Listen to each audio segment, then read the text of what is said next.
जो मुख्यमंत्री जी ने कहा है और हमने जो कहा है उसमें विरोधाभास कहाँ है। मुख्यमंत्री जी ने कहा है कि 2025 में नेतृत्व करेंगे। मैंने कहा कि 2025 में इस पर निर्णय होगा। क्या होगा उस पर निर्णय आज नहीं ना हो सकता है। घोषित होगा तब ना होगा कि इनके नेतृत्व में हम चुनाव लड़ रहे हैं। आपने कहा है कि 2025 में फैसला होगा, इसको लेकर काफी हंगामा है। तो काहे का हंगामा है? जो मुख्यमंत्री जी ने कहा है और हमने जो कहा है उसमें विरोधाभास कहाँ है। हाँ, हंगामा करने वाले कुछ मीडिया हैं जिनका अपना एजेंडा है, वो अपने एजेंडे पर चल रहे हैं। किसी भी चीज को गलत ढंग से पेश करना, किसी भी चीज को गलत ढंग से पेश करना। मुख्यमंत्री जी ने क्या कहा?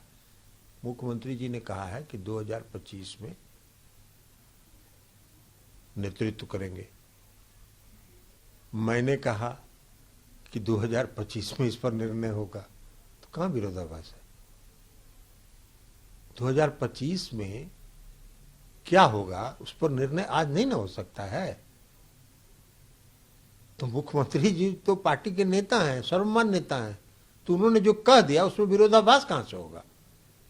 हमने भी वही कहा कि इस पर निर्णय 2025 में होगा। अब जहां तक मुख्यमंत्री का सवाल है, चुनाव नेतृत्व में लड़ा जाएगा। यही ने कहा है मुख्यमंत्री जी ने कि तेजस्वी प्रसाद यादव के नेतृत्व में चुनाव लड़ा जाएगा। तो चुनाव लड़ा जाएगा, उसके बाद मुख्यमंत्री तो चुनता है विधायक लोग ना। जब विधायक बैठता है वो विधायक ने चुनता है मुख्यमंत्री। चुनाव उनके नेतृत्व में लड़ा जाएगा। यही ना कहा मुख्यमंत्री जी ने। हमने कहा कि इस पर निर्णय 2025 में होगा। तो विरोधाभास कहाँ है? आरोप ये लग रहा है कि मुख्यमंत्री ने कहा मुख्यमंत्री का उम्मीदवार वो होंगे। आपका ये तो, आपके बयान को इस तरह से अरे भाई तो अरे तो उनका वो आप फैसला होगा, अभी हुआ नहीं है। नहीं, फैसला नहीं होगा। इस पर निर्णय तो 2025 में ना होगा। चुनाव जब घोषित होगा तब ना होगा कि इनके नेतृत्व में हम चुनाव लड़ रहे हैं। अभी 2000 विधानसभा का चुनाव है कि हम लोग घोषणा कर दें कि इनके नेतृत्व में चुनाव लड़। कोई विरोधाभास नहीं है। ये कुछ मीडिया जो है उनका अपना एजेंडा है, तो वो अपने एजेंडे के मुताबिक चल रहे हैं। उनका काम ही है यही, क्योंकि चौथा स्तंभ तो वो रहे नहीं लोकतंत्र के। लोकतंत्र का चौथा स्तंभ मीडिया को इसलिए माना जाता था कि मीडिया निष्पक्ष होता था। आज का मीडिया के पूरे व्यवस्था कुछ जो व्यापारिक घराने हैं उनके नियंत्रण में है। तो उनके नियंत्रण में है तो उनके नियंत्रण में रहेगा। और वो व्यापारिक घराना भारतीय जनता पार्टी के एजेंडे पे है, तो उसका कहां से निष्पक्ष रहेगा। तो निष्पक्ष इसलिए हम बार बार कहते हैं कि अब मीडिया चौथा स्तंभ लोकतंत्र का नहीं बचा है, वो निष्पक्ष नहीं बचा है। दूसरी तरफ उपेंद्र कुशवाहा हैं, कह रहे हैं कि आरजेडी के साथ क्या डील हुई है, इसके बारे में क्यों नहीं बता रहे हैं। साथ में जेडीयू को बर्बाद करने में आप लगे हुए हैं, ऐसा गंभीर आरोप। जेडीयू तो मजबूत हो रहा है, कहीं पे निगाह है, कहीं पे निशाना। उनका निगाह तो कहीं था, कहीं जाने का, और निशाना लगा रहे जेडीयू कमजोर हो रहा है। जेडीयू 72,000 सदस्य बनाया, 72 लाख जेडीयू ने सदस्य बनाया।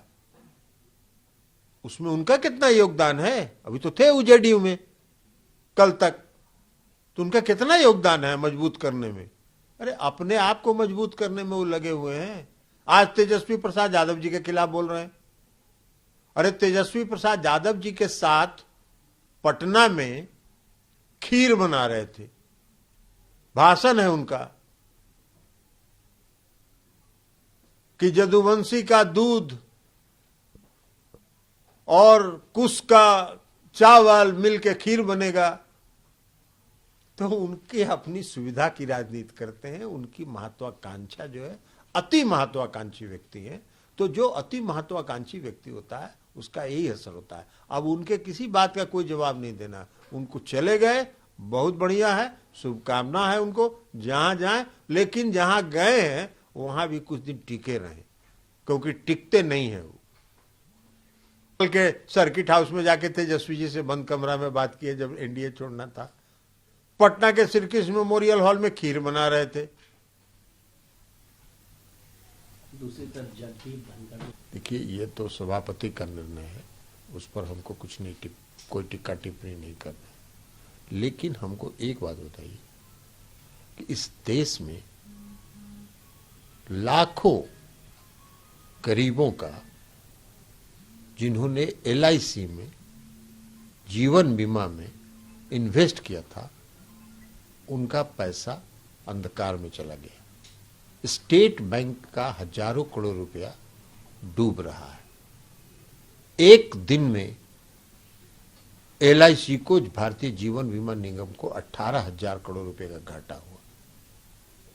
अब इस पर अगर कोई लोकतंत्र में कोई सांसद अगर चर्चा की मांग करता है, जांच की मांग करता है, तो कहां से दोषी हो जाएगा? तो लोकतंत्र है ना, अधिनायकवाद तो है नहीं। लेकिन अभी समय वही है। हम लोगों ने 1975 का आपातकाल भी देखा है, जब घोषित आपातकाल था।